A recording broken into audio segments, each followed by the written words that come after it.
Hi, hello, I'm Jaye, and this is Jayesixx, the home of all things cosplay, from tips and tutorials to con vlogs and everything in between, from the standpoint of someone who is not a professional and just trying to help those starting out. As some of you may know, I've been doing a multitude of body paint and paint heavy cosplays for quite a few years. Today we're going to be tackling the topic of body paint. It's much requested, you guys have asked for it for quite a long time, I'm sorry. And just kind of how to get a base down to start working off. The series is going to be broken up, kind of slowly building up to a full body paint. Just in the interest of keeping things easy for everybody, keeping it all not too overwhelming, today we're just going to be learning about application. So without further ado, let's get started.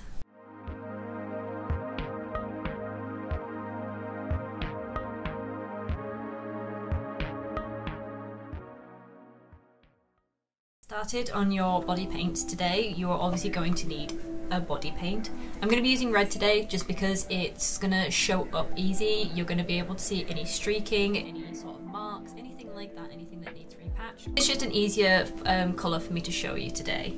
You're also going to need some water. I tend to use a spray bottle just because I can do it on the go and I can do it anywhere, but you know, water from a sink, anything like that does also work. I just find a spray bottle to be far easier, and it also helps me to control how much water is actually going in the pan. We have two methods of application we're going to be trying today. We have the good old faithful foundation brush. This is just your standard flat-headed round brush that you would use for foundation. You can get it in any makeup shop. Or we're going to be going with a sponge. This is just a basic, I think it cost like 5 pence or something like that. Got it from a costume shop. It's just a very basic sponge. And that's going to be our other method today. So that's it. And also, before you even get started, you're going to need a primer. If you want this to stay on your face, a primer is going to be your best friend. It's going to help it stay on for the rest of the day, and it's also going to help smooth everything out too. And last but not least, just to kind of smooth everything out and make sure everything is set and it's not going to transfer anywhere, or at least to the best of our ability, because it is body paint and body paint will transfer. We're going to be using a setting powder. So I use the Beauty Bakery flour setting powder, but any setting powder that's translucent that works for you is going to work. It's just going to help mattify it and keep it on your face. First off, we're going to start with our primer. I use the e.l.f. Putty Primer just because I find it's the one that works best for me and my skin. It makes everything so nice and smooth, and I just absolutely love it. We're just going to get that rubbed in here.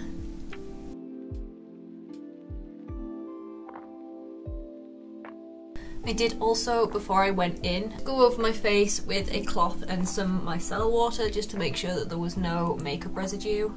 There is nothing worse than when you're trying to, not even body paint, but just in general, trying to put makeup on and there's something lingering and it mixes. It's the worst. So we're just going to get that rubbed in here, and we have base.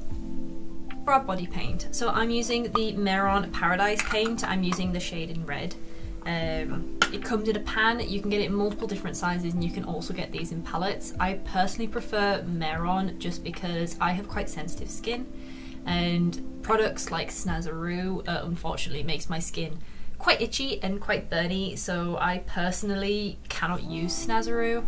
Mehron, I have found, is the nicest on my skin.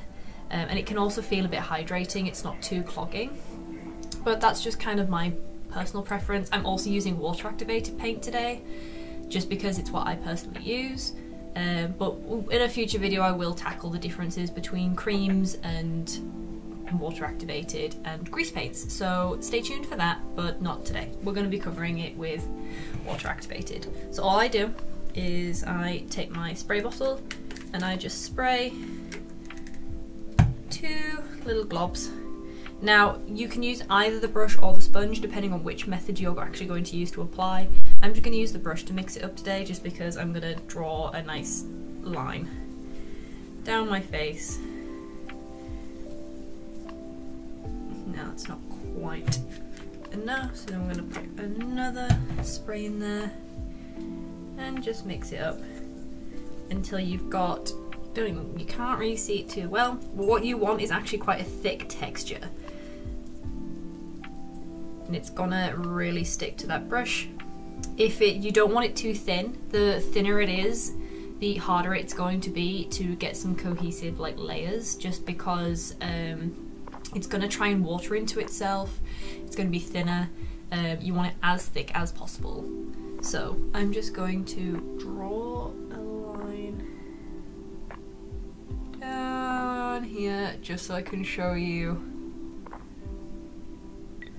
both methods. So whilst we have brush in hand, what I'm going to do is I'm going to show you the brush method first. So with the brush, the easiest way is don't go up and down or don't go side to side. What you're going to want to do is you're going to want to crisscross and just do big X's all over your face. Just like that. And as you can see, even just from doing one layer, it's far less patchy, it's not streaky, and it's just going to give you a far more even base. Before we continue on with that, I'm going to show you the sponge method really quick. This is my preferred method of adding body paint to my face, just because I find it easier. I've always found the sponge a bit easier, but just kind of with, as you would with a beauty blender or anything like that, you're just going to want to dab it on. Now, it's not going to look as thick or as like covering, I guess, as the brush, but what it is going to do is it's going to provide you with more coverage faster. And it's also, especially if you're doing a gradient, the sponge is going to be your best friend. But I find it's just a bit easier just to get into all those crevices.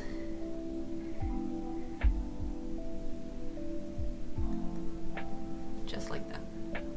Now I would like to point out, by the way, that the paint is not orange, it's just my light.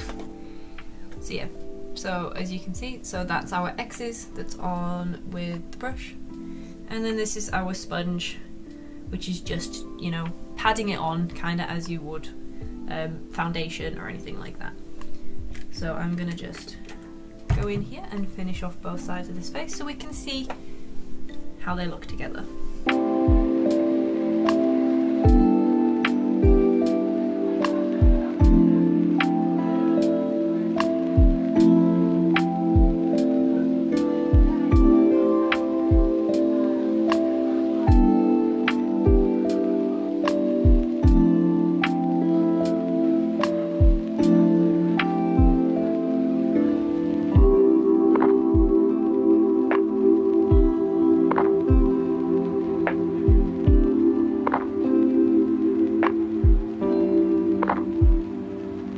Just shifted the light color for a second here just so you can see a little bit better.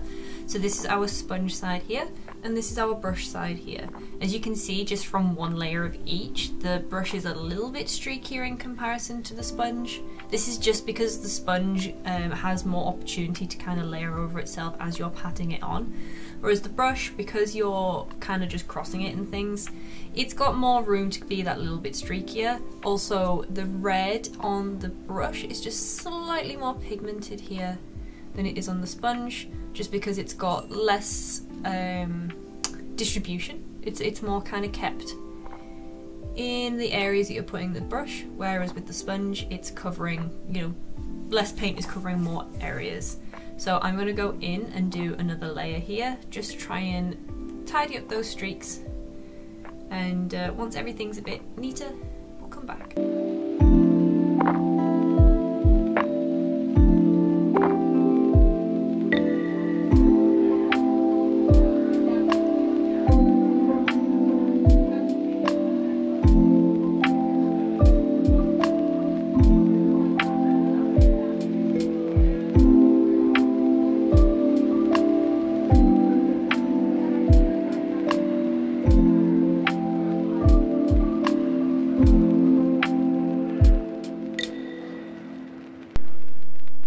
that's it.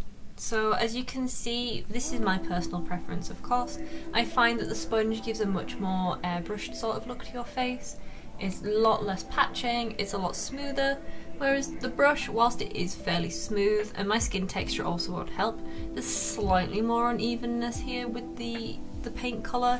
That's just from where it layers and things as you're putting it on. Again, this is personal preference. You might find that the brush is actually far easier, but that's just the difference here. Personally, when I'm working, sometimes I do tend to use both. There are definitely instances where you need precision in your body paint. These can come in the forms of masks, just like in my Cat Noir, or in situations like the Nicola makeup I did for Devileah, just where I needed to get into those areas around her face before I covered the vast majority of it. So in those instances, what I will do is map out the shape using my brush, and then I will go in with my sponge afterwards just to create that more even layer and just smooth everything out. So finally, now that we have our paint together, what we're going to do is we're just going to grab our setting powder. We're just going to sprinkle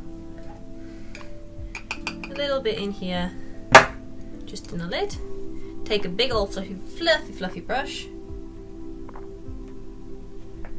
and just dab it on everywhere, just to mattify it all, dry it all out, keep it firmly on your face.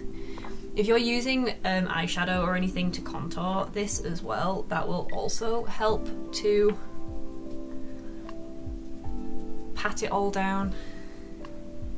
It will help to keep it there just that little bit more, just because it is also a powder.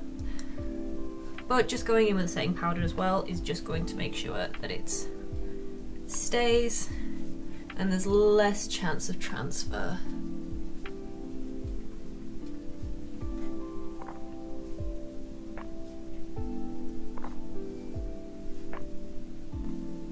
And that's it. That's our face all set, all ready, and we can now touch our face with no transfer onto our hands. Obviously this isn't going to be perfect, there may still be transfer, especially onto clothing and things as you're wearing it through the day, but the powder at least helps to like stop you just rubbing it, or like even if you accidentally touch your face, it's not going to peel it off. You know, don't you stress any about touching your face, because it ain't going anywhere. And that's it. That's just the basics of applying a base of body paint. Please experiment, please find what works for you. These methods aren't perfect for everybody. There are professionals out there who hate a sponge, hate a brush, and can only work with an airbrush.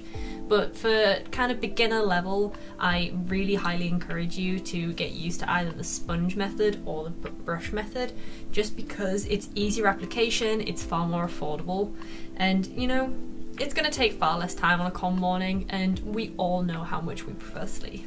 So that's it. Thank you for hanging out with me today. The next tutorial I will be covering contour and making this kind of blank canvas look a little bit more realistic and a little bit less like just a red blob. So thank you everyone for hanging out. If you like this video, then please consider giving it a like. If you want to stick around for more tutorials, then please consider subscribing. I'd really appreciate it and the support. And otherwise, just enjoy the rest of your day, and I'll see you in the next one. Bye guys!